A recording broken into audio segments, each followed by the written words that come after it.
Hello everyone. तो आज हम लेके आए हैं क्लास 12th के चैप्टर 2 राजा किसान और नगर। इसमें जितने भी इंपॉर्टेंट क्वेश्चन है, चाहे वो 1 मार्क्स का हो, चाहे वो 2 मार्क्स का हो, चाहे वो 4 मार्क्स का, 5 मार्क्स का, छोटे से बड़े से सारे क्वेश्चन इस पूरे चैप्टर में जितने भी इंपॉर्टेंट क्वेश्चन है वो सारे क्वेश्चन हम कवर करने वाले हैं। तो इस पूरी वीडियो को आप देखिए, जितने भी क्वेश्चन हैं आपके सारे डाउट क्लियर हो जाएंगे। तो चलो वीडियो को स्टार्ट करते हैं। इंपॉर्टेंट क्वेश्चन में पहला क्वेश्चन है, जेम्स प्रिंसेप्स कौन था? भारतीय इतिहास लेखन में इनकी क्या देन रही है या क्या योगदान रहा है? बहुत इंपॉर्टेंट क्वेश्चन है, ये क्वेश्चन जरूर आता है। James Prinsep east India company का एक अधिकारी था। जेम्स प्रिंसेप द्वारा ब्राह्मणी खरोश लिपि का इन्होंने अर्थ निकाला था, और जिससे अशोक के अभिलेख और सिक्कों के बारे में हमें पता चल सका। अब आता है 6ठी शताब्दी से 4ठी शताब्दी ईसा पूर्व के बीच में मगध सबसे शक्तिशाली महाजनपद बन के क्यों उभरा? ये क्वेश्चन 2 मार्क्स में, 6 मार्क्स में, 4 मार्क्स में, 5 मार्क्स में आ सकता है। डिपेंड करता है कि आप इसको कितना एक्सप्लेन कर सकते हैं। सबसे महाजनपद मगध के सबसे शक्तिशाली महाजनपद बन जाने के कारण क्या है? पहला, उपजाऊ भूमि, आप इसको एक्सप्लेन भी कर सकते हो। लोहे की खदान दूसरा है। तीसरा, जंगल में हाथी की उपलब्धता। चौथा है नदियां द्वारा यातायात करना। पांचवा है योग्य शासक। तो ये 5 ऐसे कारण हैं जिसके वजह से मगध सबसे शक्तिशाली महाजनपद बन के उभरा। कौन से समय में? 6ठी शताब्दी से लेके 4ठी शताब्दी ईसा पूर्व के बीच। अशोक के धर्म की मुख्य विशेषता क्या थी? तो बड़ों का सम्मान करना, अहिंसा का पालन करना, दासों सेवकों के प्रति दया भाव रखना। मैगस्थनीज ने विवरणकर्णों के अनुसार मौर्य साम्राज्य में सैनिक गतिविधियों से संचालन की क्या व्यवस्था थी? सैनिक गतिविधियों के संचालन के लिए एक समिति है जिसमें 6 उप समितियां हैं। इन सभी समितियों के कार्य विभाजित थे। सेना के सभी प्रकार के सैनिक, जैसे नौसेना, पैदल सेना, अश्वरोही सैनिक हो गए, हाथियां उपयोग करने भी होते थे। अब आता है मौर्य साम्राज्य की जानकारी के प्रमुख स्रोत क्या हैं? तो पहला, अशोक के सिक्के, उनके अभिलेख, चाणक्य का अर्थशास्त्र, मैगस्थनीज की इंडिका, जैन और बौद्ध धर्म की साहित्य भी। भारत के ऐतिहासिक और आर्थिक इतिहास को समझने के लिए अभिलेखीय साध्यों की सीमाओं में चर्चा कीजिए। तो अभिलेख पूरे न मिलना, अभिलेखों का टूटा होना, अक्षर हल्के होना, अभिलेखों को पढ़ ना पाना। अब आता है भारतीय महाजनपदों की 3 प्रमुख विशेषताएं क्या हैं? अधिकांश महाजनपद राजा का शासक होता था। प्रत्येक महाजनपद की अपनी एक राजधानी होती थी। राजधानी को प्रायः किले के नाम से भी जाना जाता था। किले से घेर दिया जाता था उन्हें। अभिलेख से हमें जानकारी मिलती है किन्हीं 3 बिंदुओं की बात बताइए, क्या जानकारी मिलती है उनसे? अभिलेख से उन लोगों के उपलब्धियां, क्रियाकलाप और विचारों में लिखी जाती थी जो उन्हें बनवाते हैं, और राजाओं के क्रियाकलाप, महिलाओं, पुरुषों द्वारा धार्मिक संस्थाओं को दिए गए दान व्यवहार होता था। अभिलेख में हमें निर्माण की तारीख का पता चलता था, जिससे निर्माण तारीख खुद ही होता है। वर्णित काल में प्राचीन दैविक राजा प्रथा क्या थी? कुछ राजा स्वयं को देवतुल्य दिखाने का प्रयास करते थे।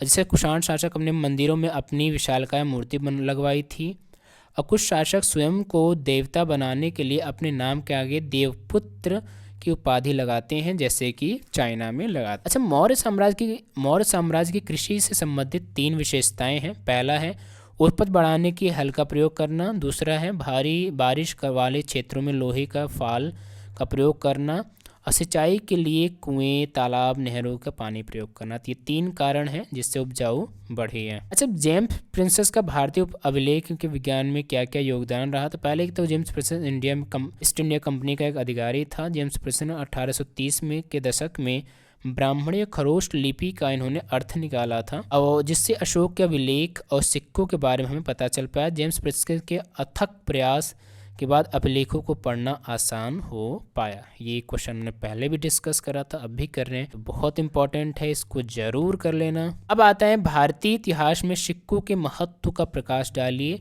सिक्कों का इस्तेमाल व्यापार को आसान बनाने के लिए किया जाता था। चांदी और तांबे के आहत सिक्के सबसे पहले ढाले गए।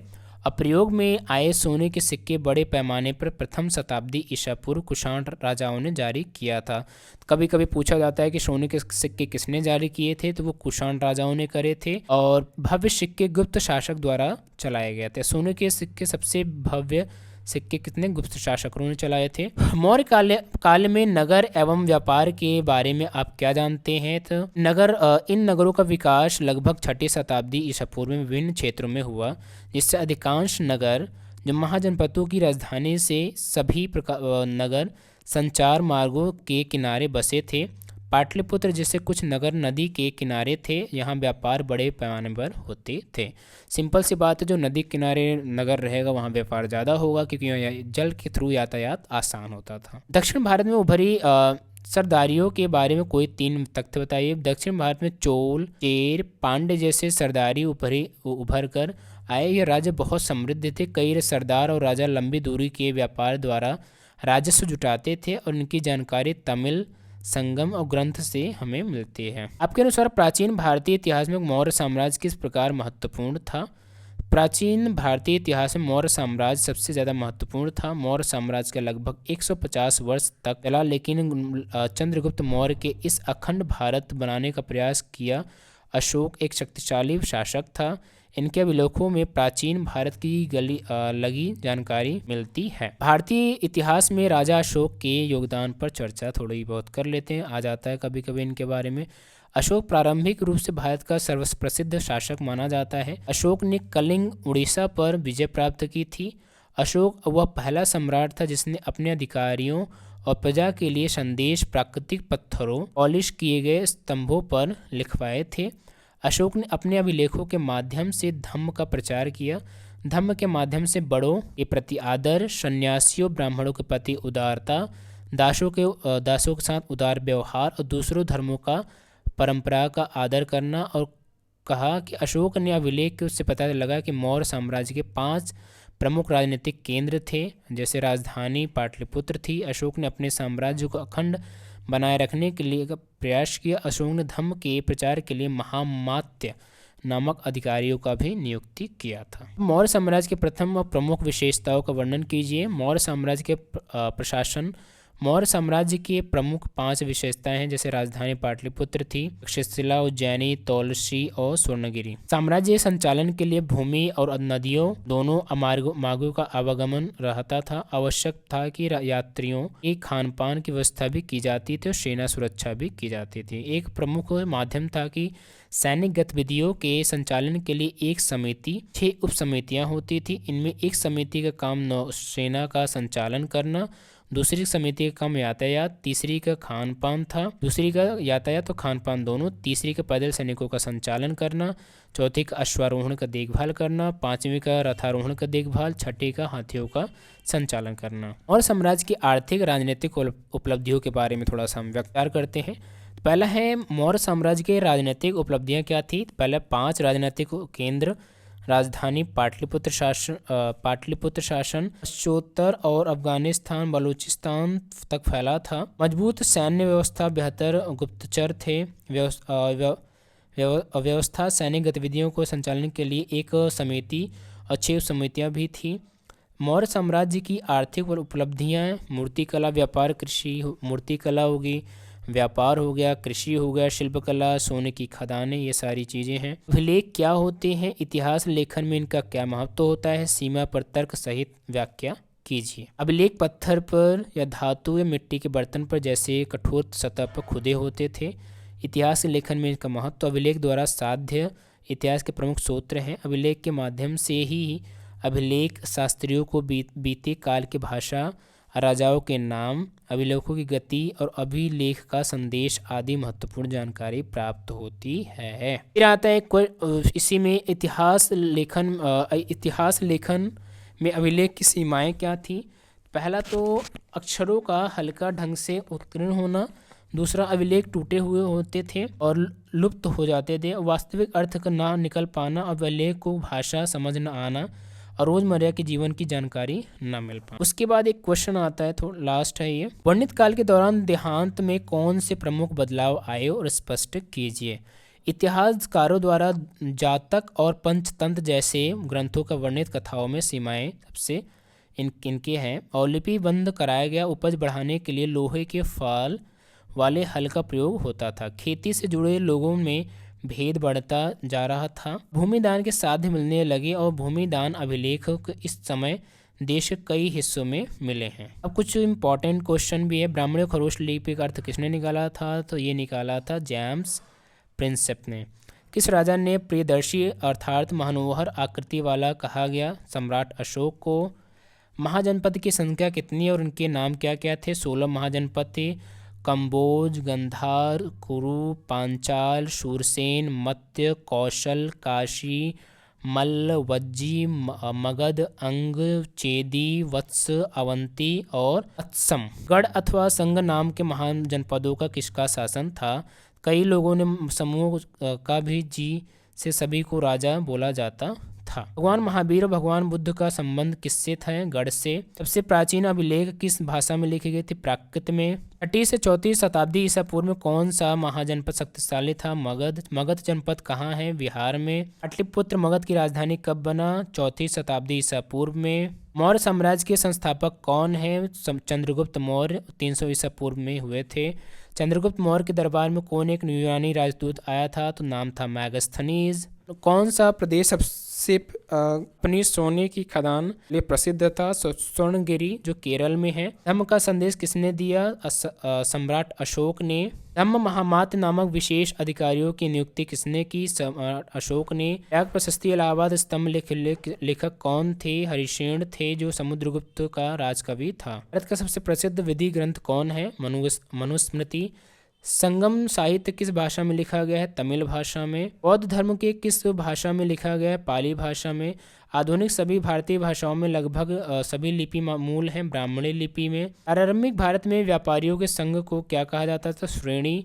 प्रभावती गुप्त कौन थी? चंद्रगुप्त द्वितीय की पुत्री जिसका वकाटक के राजा के साथ विवाह हुआ था, उनका नाम प्रभावती गुप्त है। राजा अशोक द्वारा अपनाई गई एक उपाधि थी देवानाप्रिय।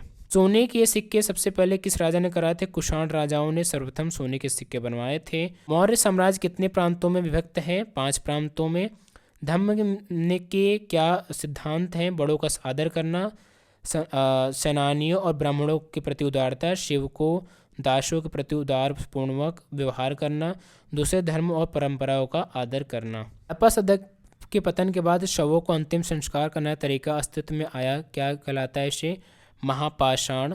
6वीं शताब्दी ईसा पूर्व में उपज बढ़ाने के लिए क्या तरीका अपनाया गया था? लोहे के हल उपयोग करना, धान की रुपाई में सिंचाई का विस्तार करना। अर्थव्यवस्था के अर्थशास्त्र के कुछ भाषा का भागों का लेखक कौन था?